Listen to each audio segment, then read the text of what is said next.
طليقة أشرف زوج شيماء هكهاك. أنا الأم الولد ديال مولاة الضحكة. أنا الأم ديال الولد ديالو خرج في هذا الشيء. بغيت نعرف كيفاش ملياردير ما قدرش يصرف على ولده بما يرضي الله.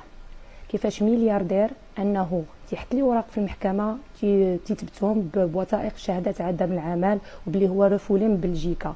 خصني كل ساعة نمشي للمحكمة نبدل لي بوثائق، نبقى نثبت أعوان قضائيين،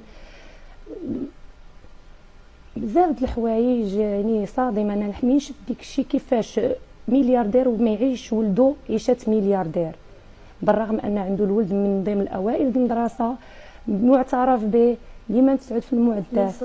كارني السبوعه بالنسبه للسبوعه يعطي الولد غير ثمن سبع واحد في الشهر، 1500 درهم ديال النفقه. ولد مريض، جميع انواع الحساسيه فيه، جميع انواع المرض فيه.